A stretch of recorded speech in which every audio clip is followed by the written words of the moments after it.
नमस्कार दोस्तों, Byju's exam prep IAS Hindi में आप सभी का स्वागत है।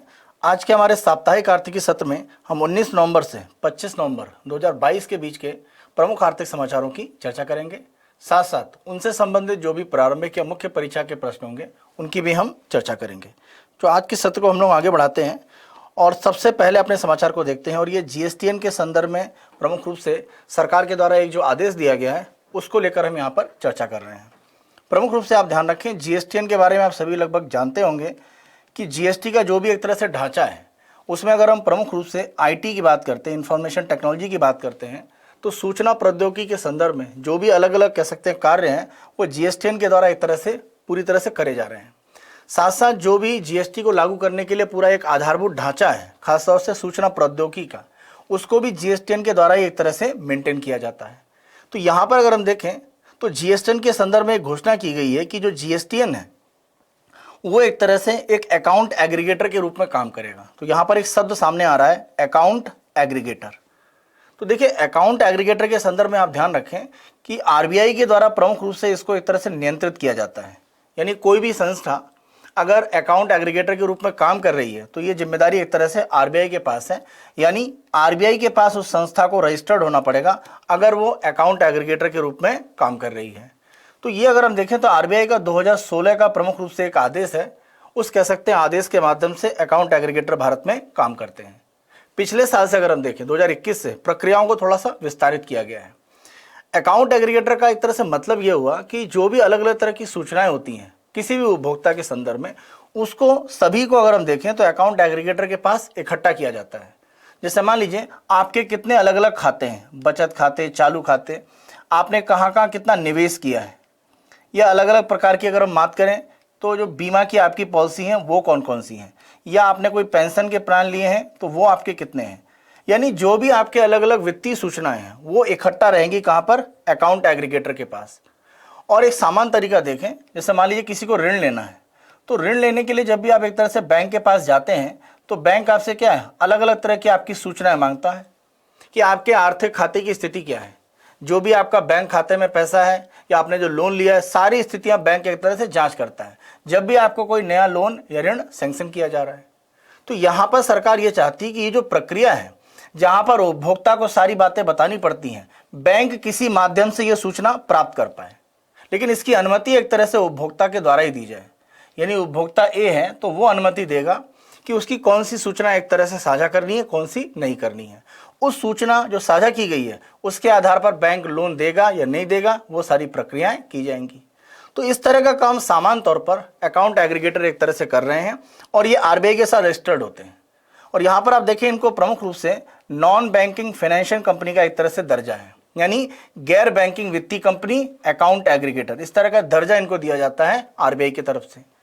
तो यहाँ पर सूचना प्रमुख रूप से ये है कि सरकार ने ये कहा है कि आरबीआई एक तरह से ये मान रही है कि जो जीएसटीएन है उसको भी हम एक तरह से अकाउंट एग्रीगेटर के अंतर्गत लेकर आएंगे। क्योंकि आप देखिए, जीएसटीएन में जो भी एक तरह से संस्था ये काम कर रही है, पूरा आईटी का ढांचा इसके पास है। तो जो भी सूचनाएं अलग अलग कह सकते हैं कि व्यापारियों की हैं, अलग अलग छोटी कंपनी है, बड़ी कंपनी है, यानी अगर मान लीजिए अगर हम एमएसएमई कंपनियों की बात करते हैं जिनको प्रमुख रूप से लक्षित किया जा रहा है, तो एमएसएमई कंपनी अगर कोई भी जीएसटी भर रही है या बड़ी कंपनी भर रही है, सारे डाटा कहीं ना कहीं जीएसटीएन के सिस्टम में जा रहे हैं। तो आरबीआई को लग रहा है कि अगर ये सूचना जीएसटीएन के माध्यम से आगे पहुंचे कि मान लीजिए कोई एमएसएमई कंपनी एबी है, इस एमएसएमई कंपनी के द्वारा बैंक के पास ऋण के लिए अप्लाई किया गया है, तो बैंक अगर यहाँ पर लोन देने के लिए जा रहा है किसी भी एमएसएमई को, तो ये बैंक सूचना कहाँ से प्राप्त करेगा। तो अगर यहाँ पर जीएसटीएन को दर्जा दे दिया जाए अकाउंट एग्रीगेटर का, तो ये सूचना आसानी से बैंक को मिल जाएगी। तो यहाँ पर आरबीआई ये चाहता है कि जीएसटीएन के पास अलग अलग तरह की जो सूचनाएं हैं उसमें से खास तौर से अगर हम एमएसएमई की बात करें, उनके लिए एक तरह से ऋण की स्थितियां और आसान हो पाएंगी, क्योंकि उनके संबंध में जो भी आंकड़े हैं वो जीएसटीएन के पास हैं और वो बैंक आसानी से प्राप्त करके ऋण की प्रक्रियाओं को तेज कर पाएंगे। लक्ष्य प्रमुख रूप से यही है। तो जीएसटीएन को यह कहा जा रहा है कि एक वित्तीय सूचना प्रदान करने के लिए प्रमुख रूप से तंत्र में इसको शामिल किया जा रहा है। और जैसा हमने बात करी, 2016 का तंत्र है जिससे आरबीआई अकाउंट एग्रीगेटर को संचालित करती है।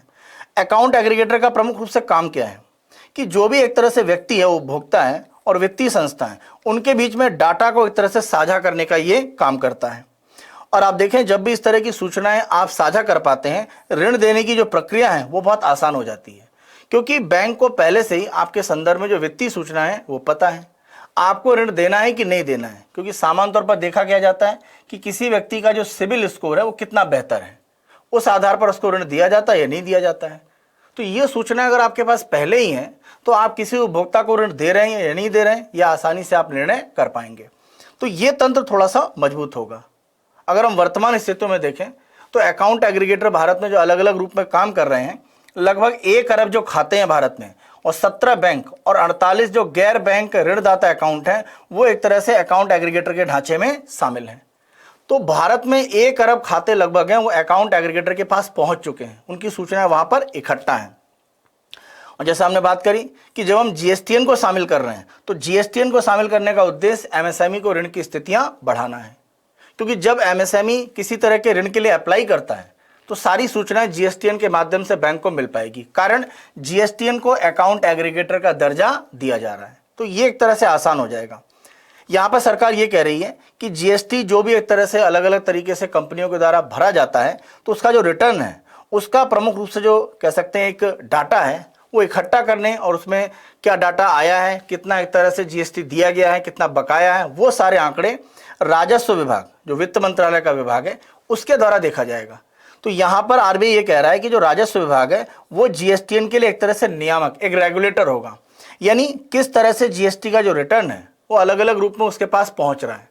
तो राजस्व विभाग इसकी एक तरह से निगरानी करेगा और वो इस तरह की सूचनाओं को प्रमुख रूप से अपने पास रखेगा। और आप ध्यान रखें कि जब भी आप जीएसटी का रिटर्न भरते हैं आपको अलग अलग तरह के फॉर्म भरने होते हैं। तो यहाँ पर आरबीआई कह रहा है कि जीएसटी जो रिटर्न का पहला फॉर्म है और जीएसटी रिटर्न का फॉर्म नंबर 3 भी, ये एक तरह से वित्तीय सूचनाएं देने के लिए उपयोग किया जाएगा। यानी अगर कोई कंपनी ए है उसके द्वारा मान लीजिए जीएसटी रिटर्न का फॉर्म 1 और मान लीजिए फॉर्म 3 भी, ये दोनों भरा गया है, तो ये एक तरह से कंपनी की सारी सूचनाएं इकट्ठा करेगा और इन्हीं दोनों फॉर्म का जो डाटा भरा गया है उसका उपयोग जीएसटीएन करेगा एक तरह से वित्तीय सूचनाएं इकट्ठा करने के लिए, जिसको मैनेज करने या जिसको एक तरह से विनिमय करने की जिम्मेदारी दी गई है राजस्व विभाग को। तो ये तंत्र सरकार ने बनाया है, जिसके बारे में कहा जा रहा है कि आरबीआई अब जीएसटीएन को अकाउंट एग्रीगेटर का दर्जा देगी। तो यहाँ पर शब्द बार बार आ रहा है अकाउंट एग्रीगेटर, हमने थोड़ा चर्चा भी किया है, लेकिन थोड़ा अगर इसको डिटेल में और देखें तो अकाउंट एग्रीगेटर का मतलब ये है कि प्रमुख रूप से ये एक तरह से डाटा का जो गलत रूप में उपयोग है उसको एक तरह से रोकने के लिए प्रमुख रूप से जिम्मेदार होगा। यानी डाटा का बेहतर उपयोग हो पाए ये काम अकाउंट एग्रीगेटर का रहेगा, और अलग अलग संस्थाओं की मदद से अकाउंट एग्रीगेटर काम करेगा। और ध्यान रखें, उपभोक्ता की सहमति के बिना वो किसी भी तरह के डाटा का प्रबंधन नहीं करेगा। मतलब अगर मेरा डाटा उपयोग किया जा रहा है, आपका डाटा उपयोग किया जा रहा है, तो आपसे अनुमति ली जाएगी, तभी आपका जो डाटा है वो अकाउंट एग्रीगेटर किसी और से साझा कर सकता है। तो यहाँ पर यह कहा गया है कि जैसे मान लीजिए यहाँ पर अगर आप तंत्र देखिए तो तंत्र ऐसे काम करता है। जैसे मान लीजिए हम मान लेते हैं कि ये एक संस्था है जो अकाउंट एग्रीगेटर है, और यहाँ पर आप देखें वित्तीय जानकारी प्रदाता है, इनको हम बोलते हैं फाइनेंशियल इंफॉर्मेशन प्रोवाइडर, यानी ये वित्तीय सूचना एक तरह से देते हैं, और ये उपयोग करता है यानी फाइनेंशियल इंफॉर्मेशन यूजर। तो ये उपयोगकर्ता और ये सूचना के प्रदाता, इन दोनों के बीच में एक तरह से कह सकते हैं साझेदारी कराना, या दोनों के बीच में संपर्क का सूत्र कौन है? Account aggregator. और ये आरबीआई के साथ में रजिस्टर्ड होंगे, ये आप ध्यान रखें कि ये आरबीआई के साथ में रजिस्टर्ड होंगे। आरबीआई इनका एक तरह से निगरानी या इनका नियामक संस्था के रूप में काम कर रहा है। तो यहाँ पर मान लीजिए ये कोई उपभोक्ता है जिसने अपनी जो सूचना है या कह सकते हैं खाते के संदर्भ में कोई भी अलग अलग तथ्य हैं वो अकाउंट एग्रीगेटर के साथ में साझा करने की एक बात कही है। इस आधार पर हो क्या रहा है कि इन्होंने एक तरह से जो सूचना है वो इस उपभोक्ता के संदर्भ में, चाहे बैंक हो या एनबीएफसी हो सकता है, म्यूचुअल फंड है, बीमा कंपनी है, या कोई टैक्स आपने भरा हुआ है, कोई भी सूचना है वो अलग अलग प्लेटफॉर्म से इकट्ठा करके अपने पास ला रहा है, क्योंकि आपने अनुमति दी है कि आप हमारी वित्तीय सूचना इकट्ठा कर सकते हैं। तो ये अलग अलग तंत्र हैं जो वित्तीय सूचनाओं को देंगे। इसी तंत्र में आप देखें अब जीएसटीएन को भी शामिल किया जा रहा है कि जीएसटीएन भी अकाउंट एग्रीगेटर के एक हिस्से में रहेगा कि जो सूचना इकट्ठा हो रही हैं अलग अलग कह सकते हैं किसकी, जो व्यापारी हैं। तो अलग अलग व्यापारियों से जो सूचनाएं आ रही हैं अकाउंट एग्रीगेटर के रूप में जो जीएसटीएन है वो सूचनाओं को इकट्ठा करेगा और यहां पर देगा। मान लीजिए कोई बैंक है जो ऋण देने वाला है, तो आपकी सूचना का उपयोग कौन करेगा? जैसे यहाँ पर आप देखें कि नगद प्रवाह, यानी जो भी बैंक है, एनबीएफसी हैं, जो किसी भी तरह का लोन दे रहे हैं, उनको यह सूचना की आवश्यकता है। तो अगर जीएसटीएन यहाँ पर शामिल हो जाता है तो कोई भी कह सकते हैं कि व्यापारी है, कोई भी कंपनी है, उसका जो आंकड़ा है वो जीएसटीएन के पास है, राजस्व विभाग उसकी निगरानी कर रहा है और ये आंकड़ा पहुंच पाएगा बैंक के पास। तो जीएसटीएन अकाउंट एग्रीगेटर में आकर ये लाभ देने वाला है। तो सूचना का उपयोग करने में कौन कौन है? बैंक कर सकता है, कोई व्यक्तिगत वित्तीय प्रबंधन की संस्था हो सकती है, कोई एसेट मैनेजमेंट कंपनी हो सकती है, कोई एक तरह से आप कह सकते हैं रोबोटिक जो एक तरह से असिस्टेंट आपके मिलते हैं। आप देखें, आप लगभग जितने भी इस तरह के प्लेटफॉर्म हैं, आपको एक रोबोटिक असिस्टेंट रहता है जो आपको कुछ सूचनाएं आप टाइप करके बताते हैं कि आपकी क्या प्रॉब्लम है, वो आपको एड्रेस करा सकता है। तो उस तरह की मदद भी यहाँ पर सूचना के माध्यम से मिल सकती है। तो ये सूचना प्रदाता, ये उपयोगकर्ता, अकाउंट एग्रीगेटर, बीच में इनका संपर्क सूत्र है। तो आप कह सकते हैं ये संपर्क सूत्र की एक तरह से भूमिका निभाता है। तो प्रदाता से यानी इंफॉर्मेशन प्रोवाइडर से ये उपयोग करता है, इंफॉर्मेशन का जो यूजर है उसके बीच में डाटा का जो फ्लो है वो अकाउंट एग्रीगेटर करेगा। उपभोक्ता अपनी अनुसार मर्जी है उसकी, वो अनुमति दे या न दे। तो यहां पर आप ये ध्यान रखें, किसी भी ग्राहक का जो डाटा है वो एक तरह से अकाउंट एग्रीगेटर ना तो पढ़ सकता है ना कॉपी कर सकता है। आप ऐसा कह सकते हैं कि वो डाटा के फ्लो के बीच में केवल है। डाटा को इकट्ठा करना, डाटा को किसी तरह से पढ़ना उसके लिए अलाउड नहीं है। साथ साथ डाटा का किसी भी तरह से वो व्यापारिक उपयोग नहीं कर सकता है।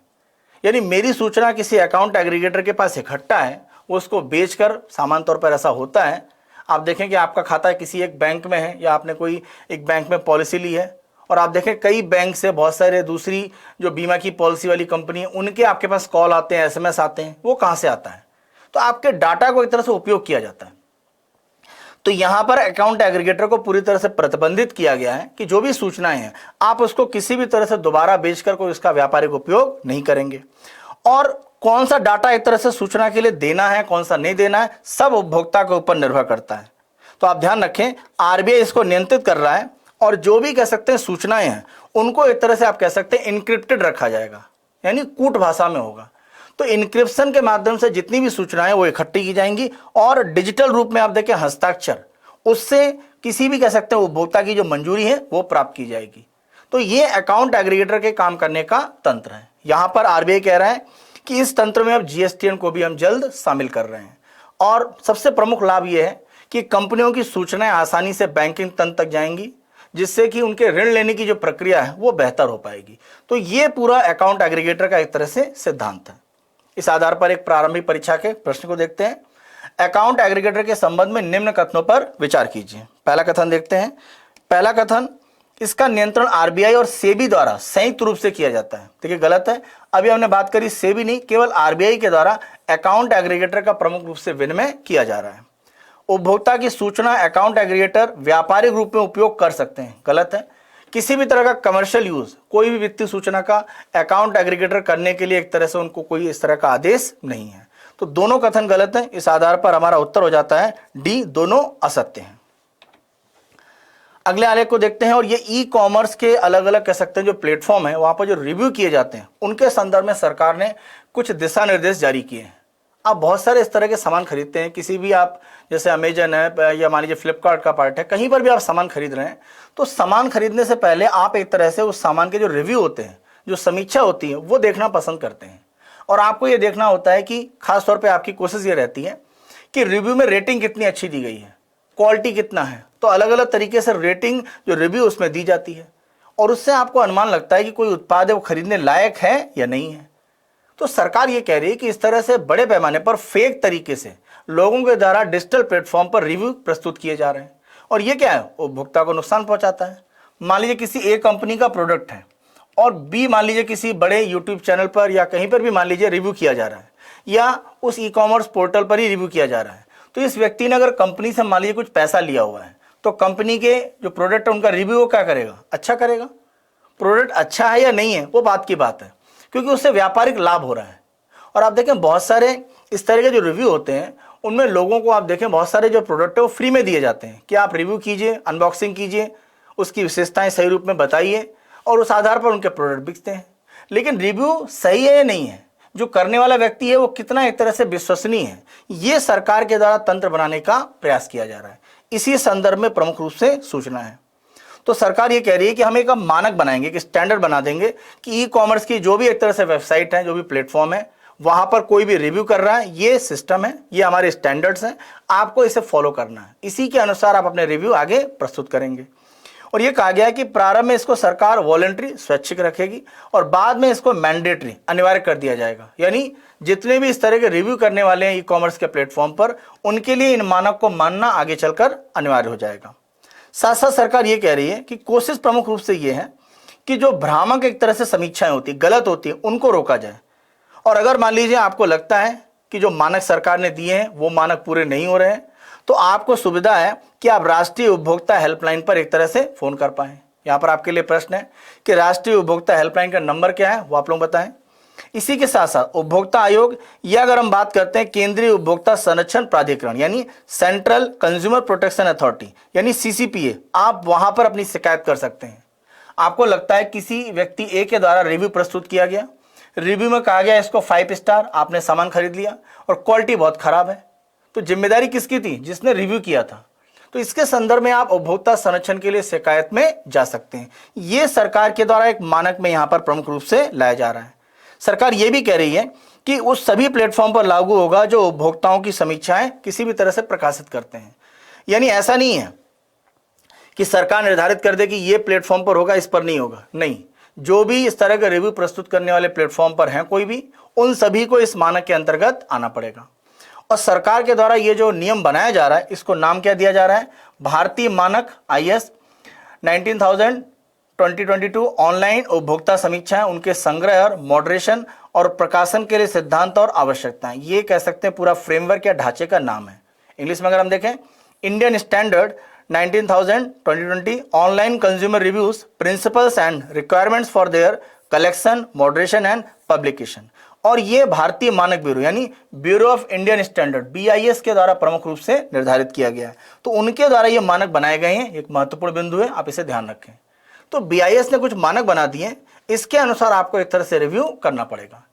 और साथ साथ सरकार ये भी कह रही है कि जो रिव्यू करने वाले हैं उनका भी एक तरह से हम वेरिफिकेशन करेंगे, सत्यापन करेंगे।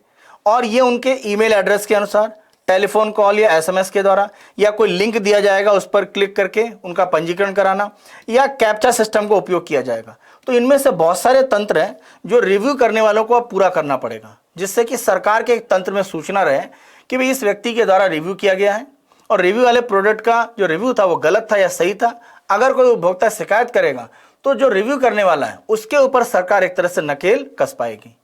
तो आप कह सकते हैं कि जो फेक रिव्यू का तंत्र है उसको रोकने के लिए सरकार के द्वारा प्रमुख रूप से यह प्रयास किया जा रहा है। यहां पर सरकार का यह भी कहना है कि ये जो तंत्र है वैश्विक स्तर पर कह सकते हैं कि बड़े पैमाने पर बनाने के लिए अलग अलग देशों में विचार किया जा रहा है। और भारत इस तरह का पहला देश होगा जहां पर ई कॉमर्स प्लेटफॉर्म पर जो रिव्यू होते हैं उनके लिए एक तंत्र या कह सकते हैं गाइडलाइंस, दिशा निर्देश लाए जा रहे हैं। तो भारत इसमें पहल करने में एक तरह से कह सकते हैं सबसे आगे है। और अलग अलग देशों में आप देखें फेक जो रिव्यू होते हैं उनके कारण बड़े पैमाने पर उपभोक्ता को नुकसान हो रहा है। और भारत में भी ये शिकायतें लगातार बढ़ी हैं। उसी आधार पर अगर हम देखें तो सरकार ये कदम उठा रही है। अगले समाचार को हम देखते हैं और ये उन्नति प्रोजेक्ट के संदर्भ में है जो भारत सरकार के द्वारा शुरू किया गया था 2020 में, खासतौर से आप देखें कोविड काल के समय में।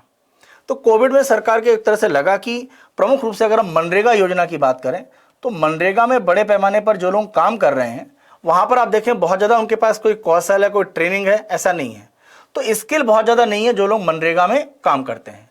तो सरकार को यह लग रहा था कि मनरेगा में काम करने वाले जो लोग हैं अगर उनको किसी तरह का कौशल दे दिया जाए, उनको कोई ट्रेनिंग दे दी जाए, तो उनको हम ज्यादा बेहतर रोजगार में आगे शिफ्ट कर पाएंगे। तो अभी हो सकता है कहीं पर मान लीजिए सड़क बनाने के काम में, या कहीं पर मान लीजिए नहर खोदने के काम में, या मान लीजिए कहीं पर कुएं का कोई आपका काम है, या हैंडपंप लगाना, कोई भी ऐसा काम है जो मनरेगा के अंतर्गत है आप कर रहे हैं। अगर आपको कोई प्रशिक्षण दे दिया जाए तो आप शायद बेहतर रोजगार में आगे जा सकते हैं, क्योंकि मनरेगा आपको केवल 100 दिन के काम की गारंटी देता है।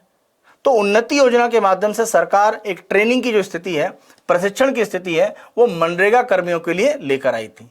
लेकिन अभी सरकार का कहना है कि इस योजना का कह सकते हैं बहुत उत्साहवर्धक परिणाम नहीं है, राज्यों ने इसे बहुत अच्छे से लागू नहीं किया है। तो इस रूप में सरकार इसमें कुछ कह सकते हैं संशोधन की एक तरह से बात कर रही है। तो जैसा हमने बात करा कि प्रोजेक्ट उन्नति का उद्देश्य ये था कि मनरेगा के जो लाभार्थी हैं उनको प्रशिक्षण देकर उनकी निर्भरता जो मनरेगा पर है वो कम करना, और वो नए तरह के रोजगार एक तरह से प्राप्त कर पाए, ज़्यादा बेहतर आय प्राप्त कर पाए। ये प्रोजेक्ट उन्नति का प्रमुख रूप से उद्देश्य था जब 2020 में शुरू किया गया। यहाँ पर आप देखें, सरकार का यह कहना है कि राज्यों ने प्रमुख रूप से इस योजना को बहुत अच्छे से लागू नहीं किया है, क्योंकि ग्रामीण विकास मंत्रालय इस योजना को देख रहा है। अगर हम प्रोजेक्ट उन्नति की बात करें तो उनका यह कहना है कि सरकार ने अब यह निर्णय लिया है कि प्रोजेक्ट उन्नति में आपकी जो एक तरह से स्थिति होगी, आप जिस तरह से काम कर रहे होंगे, उसके अनुसार श्रम मंत्रालय अलग अलग राज्यों को एक तरह से जो बजट की स्थिति है वो देगा। यानी बजट में जो भी श्रम मंत्रालय की तरफ से प्रमुख रूप से किसी भी तरह का आवंटन किया जा रहा होगा, वो आवंटन किसी भी राज्य को जब किया जाएगा तो सरकार ये देखेगी कि आपने प्रोजेक्ट उन्नति में कितना बेहतर काम किया है। अगर प्रोजेक्ट उन्नति में आपका काम बेहतर नहीं है तो आपको श्रम मंत्रालय की तरफ से जो भी बजट में कुछ आवंटन मिलेगा योजनाओं में, वो आवंटन उतना नहीं दिया जाएगा। तो सरकार ये कह रही है कि राज्यों को जो आवंटन है वो उनके प्रदर्शन के आधार पर हम जोड़ देंगे, किसमें? प्रोजेक्ट उन्नति योजना में। और आंकड़े सरकार जो दे रही है वो आप कह सकते हैं कि सरकार ने सोचा जो था उससे काफी कम है। जैसे 2020 में सरकार ने जो शुरू किया था तो सरकार का लक्ष्य था कि लगभग 2 लाख लोगों को प्रशिक्षण दिया जाए, लेकिन अभी केवल 25,000 लोगों को इसमें प्रशिक्षण मिला है। और अगर हम देखें तो योजना मार्च 2022 में समाप्त हो रही थी, सरकार ने अभी इसको 2 साल एक्सटेंड कर दिया है, यानी ये योजना अब आपका मार्च 2024 तक रहेगी। तो सरकार ने अभी इसको विस्तारित किया है। सरकार की कोशिश ये है कि कौशल की स्थिति को बढ़ाया जाए, राज्यों पर और दबाव बनाया जाए कि प्रोजेक्ट उन्नति में ज़्यादा एक तरह से वो काम आगे बढ़ाएं, जिससे कि आंशिक रोजगार को, जो मनरेगा में काम करने वाले हैं, उनको पूर्ण रोजगार की स्थिति में परिवर्तित किया जा सके। और यहाँ पर आप ध्यान रखें, इस योजना में किसी भी परिवार का जो मनरेगा में भाग लेने वाला है, उस परिवार के 18 से 45 वर्ष का जो व्यक्ति है कोई भी, उसको प्रशिक्षण यहाँ पर दिया जाता है। और किसी भी परिवार का जो मनरेगा में काम करने वाला व्यक्ति है, उसमें से उसने 100 दिन का एक तरह से काम पूरा कर लिया हो। और सरकार ये कह रही है कि जब तक उसका चयन होता है और उसको प्रशिक्षण दिया जाएगा, तो प्रशिक्षण के समय में जो मनरेगा का उसका वेतन होता है वो वेतन उसको दिया जाएगा। मान लीजिए प्रशिक्षण दिया गया 30 दिन तक, तो 30 दिन का मनरेगा का जो वेतन बनेगा वो उसको प्रशिक्षण के समय आप कह सकते हैं एक स्टाइपेंड के रूप में मिलेगा। तो ये उन्नति योजना में सरकार की तरफ से एक प्रयास है। अब सरकार इसको बेहतर तरीके से लागू करने के लिए राज्यों पर जिम्मेदारी एक तरह से बढ़ाने वाली है। और आप देखें, जो भी यहाँ पर प्रोजेक्ट उन्नति के लिए लोगों का चयन किया जाता है कि मनरेगा में काम करने वाले परिवार हैं, वहां से लोगों का चयन किया गया प्रशिक्षण के लिए प्रोजेक्ट उन्नति में, तो 3 कह सकते हैं प्रशिक्षण कार्यक्रमों में इनको एक तरह से भाग लेने दिया जाता है। यानी 3 ऐसे अलग अलग कार्यक्रम है सरकार के जहां पर इन लोगों को प्रशिक्षण दिया जाएगा। पहला, दीनदयाल उपाध्याय ग्रामीण कौशल योजना। और यहाँ पर आप देखें, कोशिश ये रहती है कि जिन लोगों को दीनदयाल उपाध्याय ग्रामीण कौशल योजना में प्रशिक्षण दिया जाए, वहां पर 70% जो प्रशिक्षण प्राप्त करने वाले हैं उनको कम से कम 6,000 रुपए प्रति माह वाले जो वेतन वाले रोजगार है वो एक तरह से दिए जाएं। यानी प्रशिक्षण देने के बाद मान लीजिए 100 लोगों को प्रशिक्षण दिया गया, उसमें से 70 लोगों को सरकार कोशिश ये करती है इस दीनदयाल उपाध्याय ग्रामीण कौशल योजना में कि कम से कम 6,000 मासिक का जो रोजगार है वो प्राप्त कर पाए। तो आप कह सकते हैं जॉब सिक्योरिटी की कहीं ना कहीं यहाँ पर एक गारंटी सरकार दे रही है। इसी के साथ साथ ग्रामीण स्व प्रशिक्षण संस्थान, रूरल सेल्फ ट्रेनिंग इंस्टीट्यूट, यहाँ पर प्रशिक्षण दिया जाता है। और कृषि विज्ञान केंद्र, वहाँ पर भी कुछ प्रशिक्षण दिए जाते हैं। जैसे मान लीजिए अलग अलग कृषि में जो उपकरण उपयोग किए जाते हैं उनकी ट्रेनिंग देना या उनकी मरम्मत करने का भाग, वो कृषि विज्ञान केंद्रों में एक तरह से प्रशिक्षण दिया जाता है।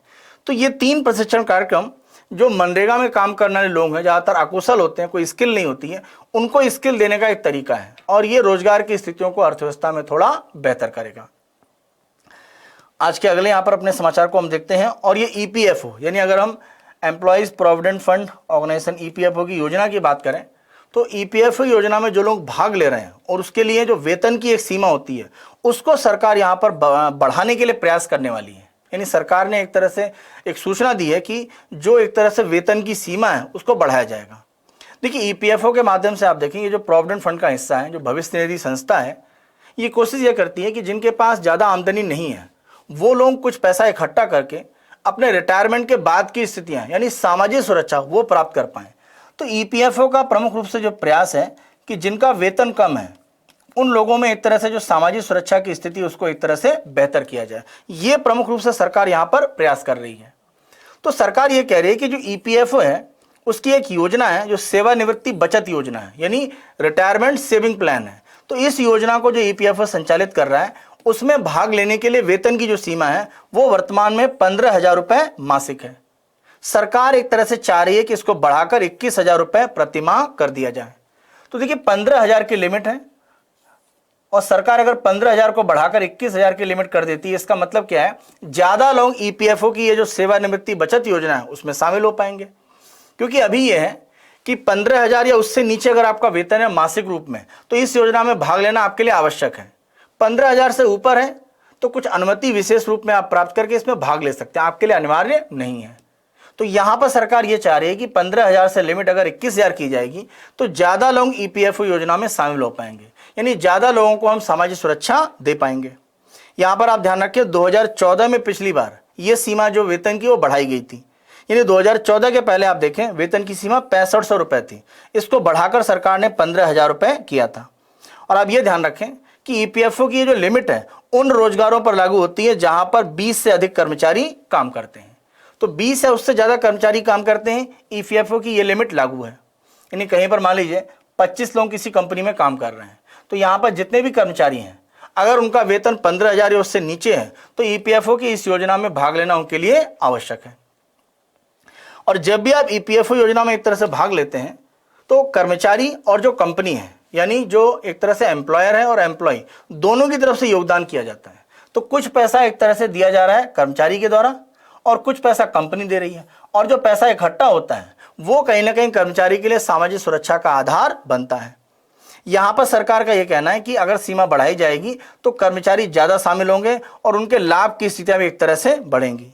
साथ साथ आप देखें ज्यादा लोग इसके दायरे में आएंगे, जैसा हमने चर्चा किया।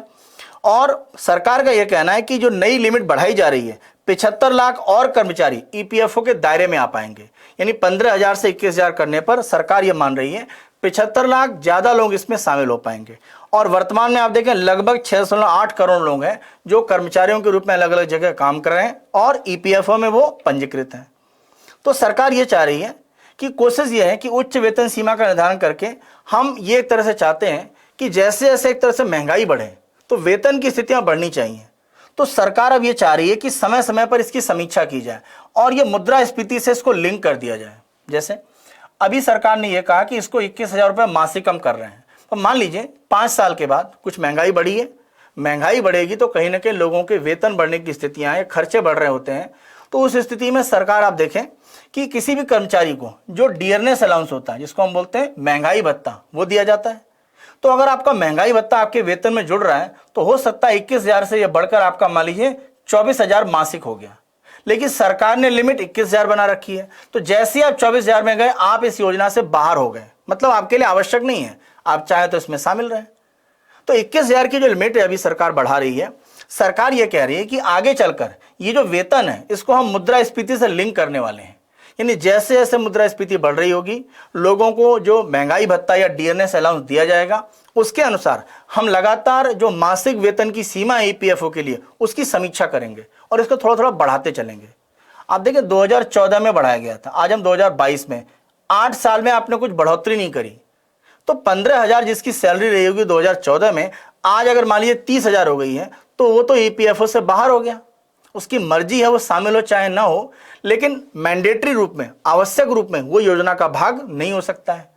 चाहे तो हो सकता है लेकिन आवश्यक रूप में नहीं है। तो अगर महंगाई से जुड़ा होता तो सरकार ने ये लिमिट अभी तक बढ़ाई होती, तो अपने आप वो लोग ईपीएफओ में शामिल हो जाते हैं। तो सरकार अब यही कह रही है कि आगे चलकर 21,000 हम जो करने वाले हैं मासिक वेतन, ये मुद्रास्फीति से लिंक रहेगा और जैसे जैसे वेतन वृद्धि होगी हम जो लिमिट है 21,000 की इसको समीक्षा करते रहेंगे। तो ये तंत्र ज्यादा एक तरह से बेहतर है। अब ये ध्यान रखें, अगर हम श्रम मंत्रालय की बात करें तो एक योजना हमने बात करी ईपीएफओ की, इसी के साथ साथ एक जो दूसरी योजना है वो आपका है कर्मचारी राज्य बीमा निगम, यानी एम्प्लॉय स्टेट इंश्योरेंस कॉर्पोरेशन। तो ये जो ईसीआईसी है ये बीमा देने की एक तरह संस्था है। तो ईसीआईसी में कोई योजना में भाग लेना चाहता है कर्मचारी, उसके लिए मासिक रूप में वेतन की जो सीमा है वो कितनी है, 21,000। लेकिन अगर ईपीएफओ में आप भाग लेना चाहते हैं तो वो सीमा कितनी है, 15,000। तो सरकार अगर ईपीएफओ की लिमिट को 21,000 कर रही है तो सरकार का एक उद्देश्य ये भी है कि ईपीएफओ और ईएसआईसी दोनों योजनाओं का एक तरह से जो मासिक वेतन का भाग है वो समान हो जाए। तो दोनों सामाजिक सुरक्षा योजनाएं जो श्रम मंत्रालय की तरफ से चल रही हैं, उसमें समानता लाना प्रमुख रूप से उद्देश्य यहां पर माना गया है। तो ये सरकार का एक कह सकते हैं बड़ा उद्देश्य है। अंतिम रूप में आप देखें कि वेतन की सीमा जो सरकार बढ़ा रही है, उसके प्रमुख रूप से दो उद्देश्य रहते हैं। पहला प्रमुख उद्देश्य होता है कि कर्मचारियों और जो नियोक्ता यानी जिस कंपनी ने कर्मचारी को नियुक्त किया है और जो कर्मचारी काम कर रहा है, दोनों ही जो अधिकतम वेतन की स्थिति है 15,000, वहां पर आप देखें या उससे नीचे जो भी आपका वेतन है उसका 12% योगदान उनको आवश्यक रूप में देना पड़ता है। एक अपने आंकड़े के लिए समझने के लिए कर रहे हैं, मान ली किसी व्यक्ति का वेतन 100 रुपए है, इसका 12% 12 रुपए ये कर्मचारी के वेतन से काटा जाएगा और 12 रुपए कंपनी को जमा करना पड़ेगा, तो 24 रुपए उसका जमा हुआ। तो इस रूप में आप देखें कि जो ईपीएफओ योजना उसका लाभ एक तरह से मिलता है।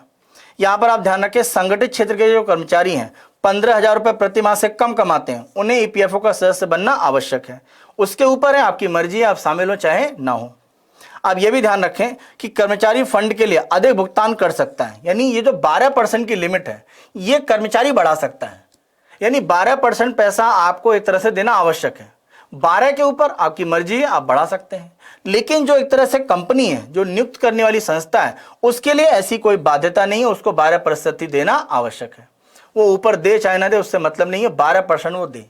लेकिन कर्मचारी जिसका ईपीएफओ खाता है वो 12% से ज्यादा हिस्सा भी अपने वेतन का उसमें डाल सकता है, उसकी अपनी मर्जी है।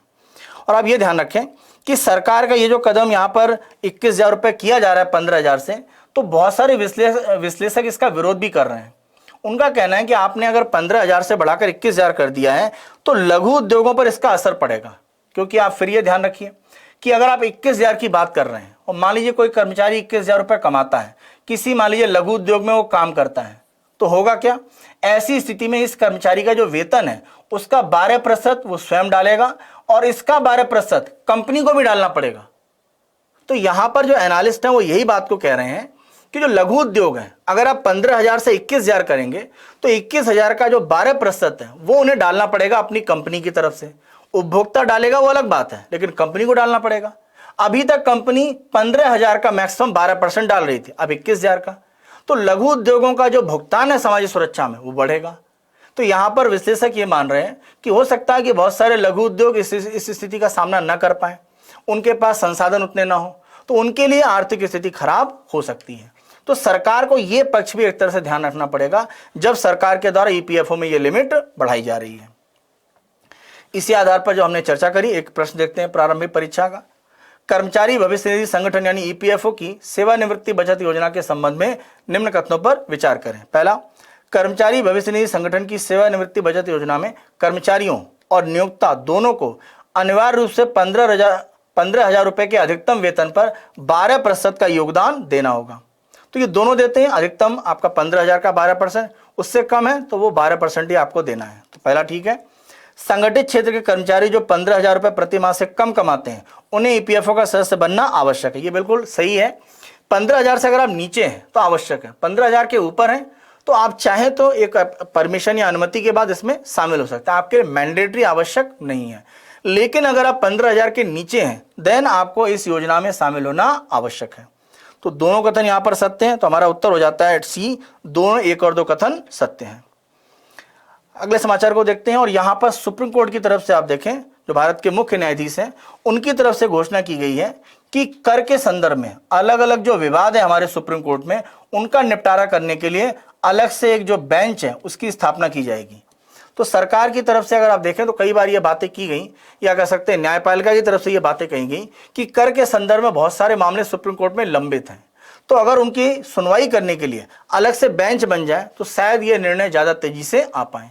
तो यहां पर सुप्रीम कोर्ट कह रहा है कि आने वाले सप्ताहों में इस तरह की कर के जो अलग अलग मामले हैं उनकी सुनवाई करने के लिए अलग से बेंच बनाई जाएगी।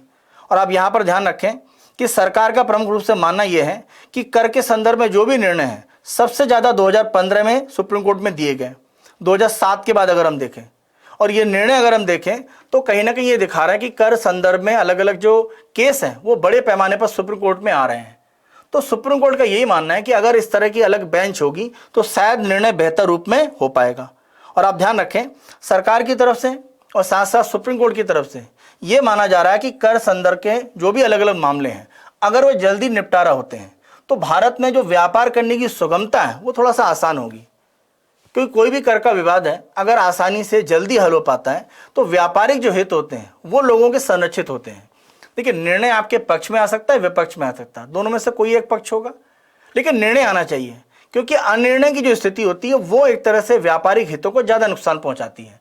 आपको टैक्स देना है सरकार को या नहीं देना है, ये निर्णय अगर आ जाए, आपने कर चोरी की थी, इस तरह के आप पर आरोप लगे और सिद्ध हो गया, अब कोर्ट में केस है, अंतिम निर्णय आ जाए तो आप अपनी प्रक्रियाओं को आगे बढ़ा पाए। तो सरकार ये मान रही है कि इस तरह का जो फैसला सुप्रीम कोर्ट की तरफ से आया है कि अगले सप्ताह में कर को लेकर जो भी मामले हैं उनकी नई बेंच बनेंगी और वहां पर मामले देखे जाएंगे, ये एक तरह से व्यापार करने की सुगमता को भारत में और विस्तारित करने का काम करेगा।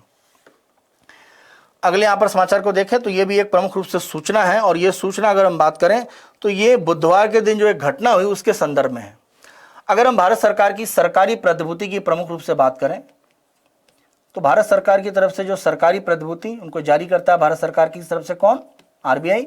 और अगर हम राज्यों की तरफ से बात करें तो स्टेट डेवलपमेंट लोन यानी राज्य विकास ऋण, और साथ साथ केवल केंद्र सरकार की तरफ से जो जारी होती है जिनको हम बोलते हैं ट्रेजरी बिल। तो ट्रेजरी बिल आप सभी जानते हैं 1 साल से कम समय के होते हैं, 91 डेज का रहता है, 182 और थर्ड में आपका 364। तो अगर हम ट्रेजरी बिल की बात करें जो लघुकालीन निवेश का साधन है, सरकारी प्रतिभूति यानी अगर हम गवर्नमेंट सिक्योरिटीज की बात करें जिनको हम जीसेक कहते हैं, या अगर हम राज्यों के द्वारा जो सरकारी प्रतिभूति जारी होती है स्टेट डेवलपमेंट लोन की बात करें, ये तीनों प्रमुख रूप से आप देखें ऑनलाइन प्रक्रिया में अगर हम इसमें लेन देन करना चाहते हैं तो एक प्लेटफॉर्म काम करता है, इसका नाम है NDSOM यानी negotiated dealing system order matching, NDSOM। और ये एक तरह से संचालित कौन करता है? इसको संचालित करता है CCIL। तो आप ये ध्यान रखें, CCIL यानी एक तरह से अगर हम देखें तो ये जो संस्था आपकी clearing corporation of India limited CCIL के द्वारा एक तरह से NDSOM का प्लेटफॉर्म RBI की तरफ से संचालित किया जाता है, उसको अधिकृत किया गया है। तो ये जो प्लेटफॉर्म था, ऑनलाइन प्रक्रिया होती है, तो माना जाता है कि बुधवार को अगर हम देखें तो 9:05 से लेकर सुबह 10:08 के बीच में जो भी वित्तीय लेन देन NDSOM प्लेटफॉर्म पर हो रहे थे उसमें बाधा पड़ी, और इसका परिणाम आप देखिए, माना जा रहा था कि जो लेन देन एक तरह से 34,908.6 करोड़ रुपए का हो सकता था वो कितना हुआ? केवल 17,290 करोड़ रुपए, यानी लगभग आधा हो गया। तो आधी ट्रेडिंग हुई सरकारी प्रतिभूतियों को लेकर, चाहे हम केंद्र सरकार की बात करें, राज्य की बात करें या केंद्र सरकार की ट्रेजरी बिल की बात करें। तो ये कहीं ना कहीं अर्थव्यवस्था में एक ऐसी स्थिति है जहां पर सरकार एक नुकसान की स्थिति को देख रही है। अब क्योंकि एक तकनीकी खामी है तो वहां पर यह देखना पड़ेगा कि ये तंत्र हुआ क्यों। तो सरकार एक तरह से NDSOM में ये जो कह सकते हैं टेक्निकल इश्यू आया है, इसको लेकर जल्द ये प्रयास करेगी कि आगे इस तरह की स्थितियां ना आए। साथ साथ आप देखें, सबसे बड़ी जो समस्या होती है वो एक तरह से मानी जाती है कि जो भी यहां पर अलग अलग तरह के आपके एसेट लायबिलिटी मैनेजमेंट जिसको हम ALM बोलते हैं, उसको लेकर विवाद रहता है। जैसे मान लीजिए अगर हम किसी कंपनी A की बात करते हैं, उसने मान लीजिए सरकारी प्रतिभूति को बेचा था, अब बेचने के बाद उसको जो पैसा मिलने वाला था वो नगद है। देखिए, सरकारी प्रतिभूति भारत में सबसे सिक्योर, सबसे सेफ मानी जाती है क्योंकि इसमें लगभग जोखिम शून्य होता है। तो अगर आपने सरकारी प्रतिभूति रखी है तो आपका जो जोखिम है वो कम है। तो अगर आप बेच रहे हैं और वो आपके पास नगद आने वाला है, तो किसी भी कंपनी के पास जो भी एक तरह से एसेट है यानी जो भी उनके पास संपत्ति है वो प्रमुख रूप से देखना पड़ता है कि क्या है, और साथ साथ देखना पड़ता है कि कंपनी के पास देनदारी लायबिलिटी क्या है। तो यही कहा जाता है एसेट लायबिलिटी का एक तरह से मैनेजमेंट। आपके पास एसेट कितना है, आपकी देनदारियां कितनी हैं। मान लीजिए देनदारियां आपकी 100 करोड़ की हैं और एसेट आपके पास 1 करोड़ का है, तो आपकी कंपनी की स्थिति बहुत खराब होने वाली है। तो यहां पर यह माना गया कि ये जो टेक्निकल इश्यू हुआ उससे बहुत सारी जो संस्थाएं हैं उनमें एसेट और लायबिलिटी को लेकर एक असामान्य स्थिति हो गई, क्योंकि अगर मान लीजिए उन्होंने सरकारी प्रतिभूति को बेचा था तो नगद पैसा आने में जो समस्या आई तो उनकी एसेट और लायबिलिटी, देनदारियां और संपत्ति को लेकर जो प्रबंधन था वो थोड़ा सा प्रभावित हुआ। तो सरकार ये चाह रही कि इस तरह के इश्यू आगे ना आ पाए, जिससे कि सरकारी प्रतिभूतियों को लेकर जो लेन देन की स्थिति है वो बेहतर हो पाए। इसी के साथ साथ देखिए, इसी समाचार में एक सूचना ये भी है, अगर हम SDF की बात करें, स्टैंडिंग डिपॉजिट फैसिलिटी, आप सभी जानते हैं कि इसी साल अप्रैल अगर हम 2022 में देखें तो यहां पर RBI के द्वारा इसको शुरू किया गया था। और ये जो सुविधा एक तरह से इसमें प्रमुख रूप से उद्देश्य ये है कि बिना सरकारी प्रतिभूति को गिरवी रखे हुए जो बैंक हैं वो कुछ धन एक तरह से RBI के पास रख सकती हैं और बदले में उनको SDF की जो ब्याज दर है वो प्राप्त होती है। तो यहां पर RBI की तरफ से ये कहा गया है कि जो भी आपका कह सकते हैं ओवरनाइट, मान लीजिए शाम के 4 बजे बैंकिंग का कामकाज खत्म हो गया और आपने आरबीआई के पास मान लीजिए 100 करोड़ रुपए का एसडीएफ में पैसा रखा है, तो आरबीआई ये कह रहा है कि ओवरनाइट आपके पास जो पैसा एसडीएफ में जमा किया गया आरबीआई के पास, हम उसको एक तरह से लेवल 1 की सबसे उच्च गुणवत्ता की प्रमुख रूप से तरलता मानेंगे। फिर से पॉइंट ये ध्यान रखिए, किसी भी बैंक के द्वारा एसडीएफ में जो पैसा आरबीआई के पास जमा किया गया है, जिस पर एक ब्याज मिलता है बैंकों को, और यहां पर सरकारी प्रतिभूति का लेन देन नहीं होता है, इसके विपरीत अगर हम बात करते हैं रिवर्स रेपो रेट की, वहां पर सरकारी प्रतिभूति गिरवी रखना होता था। तो उसी के बदले में आप देखें अप्रैल 2022 में आरबीआई ने एसडीएफ को शुरू किया।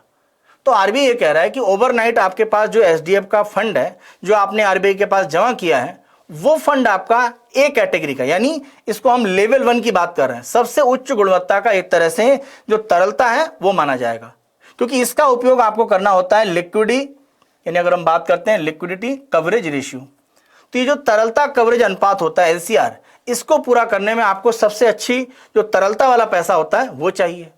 तो आरबीआई कह रहा है कि आप एसडीएफ में पैसा आरबीआई के पास जमा कीजिए, वो पैसा जो जमा है उसको हम लेवल 1 की सबसे उच्च गुणवत्ता की तरलता मान लेंगे और उसे आप चाहें तो एलसीआर में दिखा सकते हैं, यानी लिक्विडिटी कवरेज रेशियो, और ये बेसल मानक के अनुसार आपको इस तरह से बनाना होता है।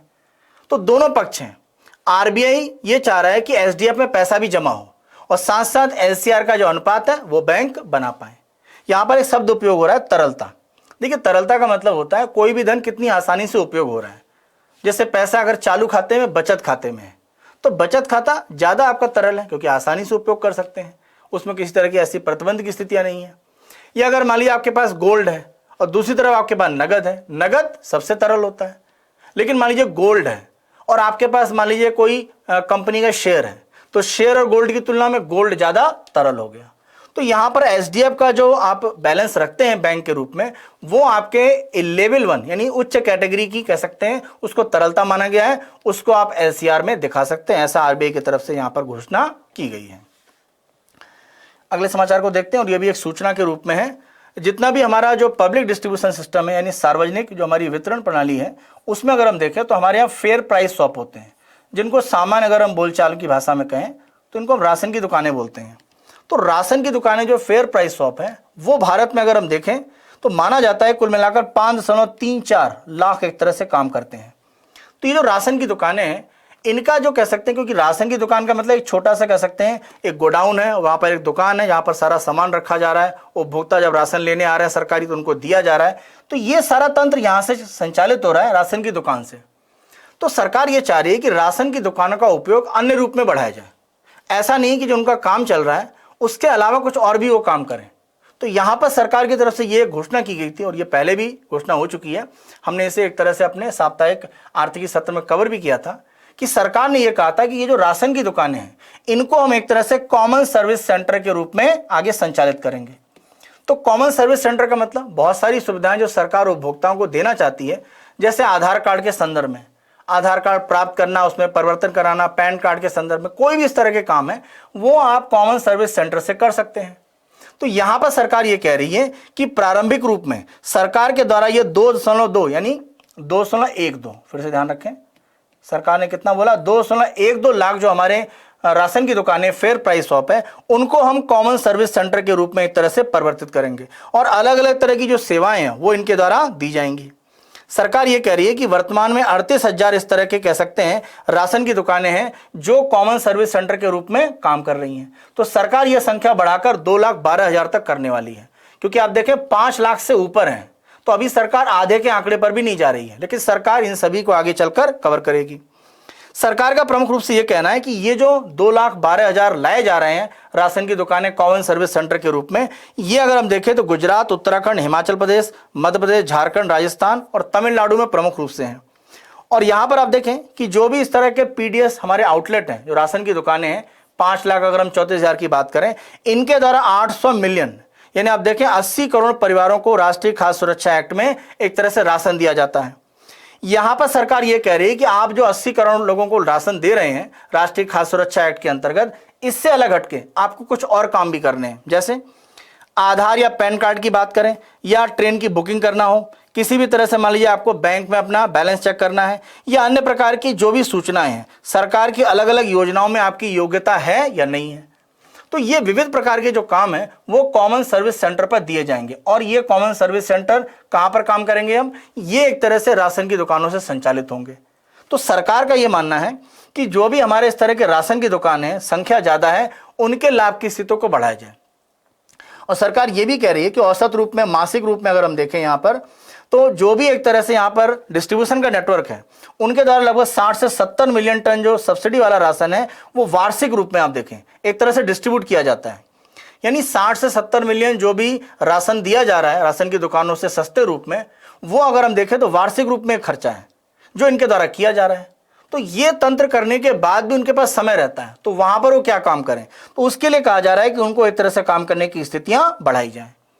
यहां पर सरकार का आंकड़ा है कि अगर हम वर्तमान में देखें तो जो भी एक तरह से राष्ट्रीय खाद्य सुरक्षा एक्ट में उत्तर पूर्वी राज्यों में सप्लाई किया जाता है राशन, तो राशन की दुकानों से जो भी राशन उत्तर पूर्वी राज्यों में दिया जा रहा है, 1 कुंटल पर अगर हम देखें तो राशन की दुकान वालों को 143 रुपए का कमीशन मिलता है।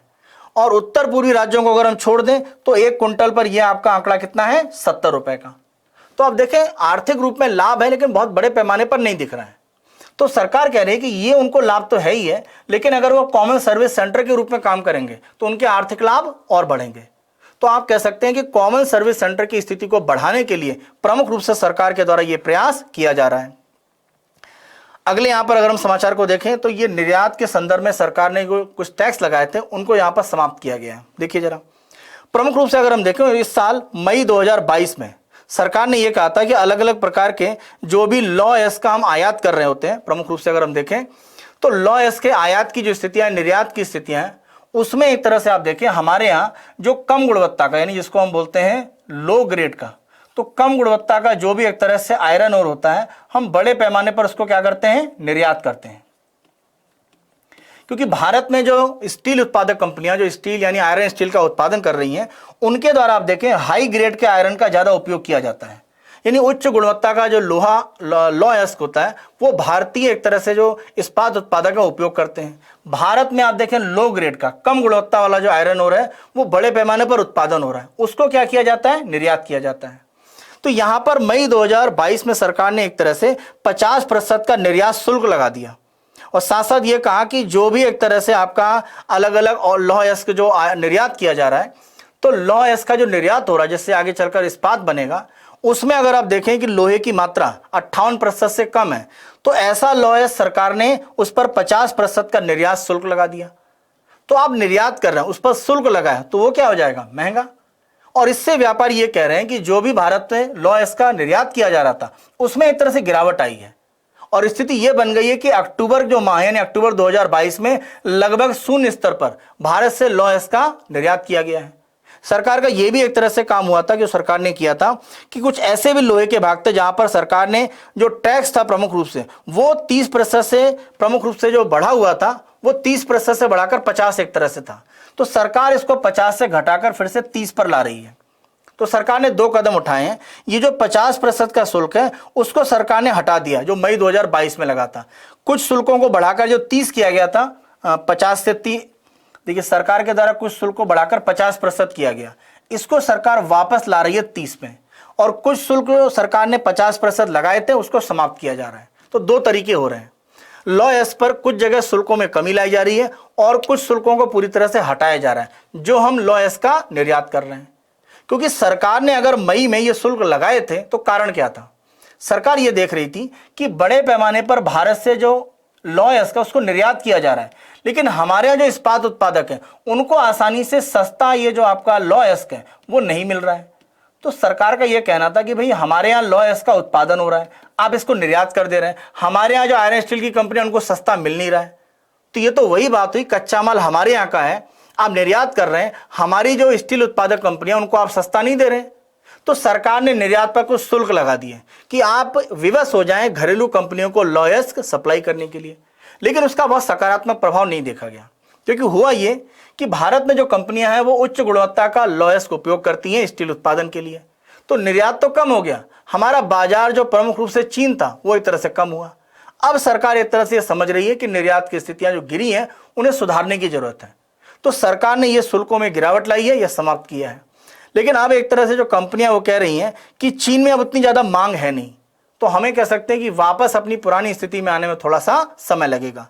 तो यहां पर प्रमुख रूप से सरकार ये भी एक तरह से मान रही है कि 15% का जो निर्यात शुल्क हमने एक तरह से लगाया हुआ था, अगर हम बात करते हैं जो भी स्टील के बार या रॉड है उनको एक तरह से मई में लगाया गया, सरकार उसको भी प्रमुख रूप से आप देखें हटाने की स्थिति में जाने वाली है। तो सरकार ये कह रही है कि जो भी लोहे के रॉड या एक तरह से बार बनाकर निर्यात किया जा रहा था लॉयस के अलावा, उन पर भी सरकार ने 15% का एक्सपोर्ट शुल्क लगाया था, वो सरकार हटा रही है, जो मई 2022 में लगाया गया। तो सरकार ये मान रही है कि निर्यात की स्थितियों को लॉयस या लोहे के बने हुए जो उत्पाद है उसमें थोड़ा सा बढ़ाने के लिए प्रयास करना पड़ेगा। लेकिन ज्यादातर व्यापारियों का यह मानना है कि जो नुकसान है वो हो चुका है, क्योंकि अक्टूबर में हमारा जो निर्यात है वो लगभग शून्य के स्तर पर चला गया। तो उससे वापस आने में, मार्केट दोबारा प्राप्त करने में समय लगेगा, कारण चीन में बड़े पैमाने पर मांग एक तरह से नहीं है। तो ये सरकार के प्रयास जरूर हैं, लेकिन लॉयस के क्षेत्र में या स्टील के क्षेत्र में जो हमारा निर्यात है उसमें पुनः वापसी करने में हमें थोड़ा सा समय लगेगा। तो जिस तरह से हमारे यहाँ लॉयस का उत्पादन होता है, हम चाहें तो लॉयस के सप्लायर हो सकते हैं दुनिया में, साथ साथ उसी का उपयोग करके बड़े पैमाने पर स्टील उत्पादन करके हम बड़े निर्यातक भी बन सकते हैं। तो दुनिया में स्टील को लेकर, लॉयस को लेकर भारत एक कह सकते हैं एक प्रमुख स्थिति में जा सकता है, अगर शुल्कों को लेकर सरकार की स्थिति बेहतर रूप में आगे बढ़े। एक यहाँ पर एक लास्ट यहाँ पर अपनी समाचार को देख लेते हैं, और ये सूचना के रूप में है, और ये सूचना बहुत लंबे समय से हम लगातार चर्चा भी कर रहे थे।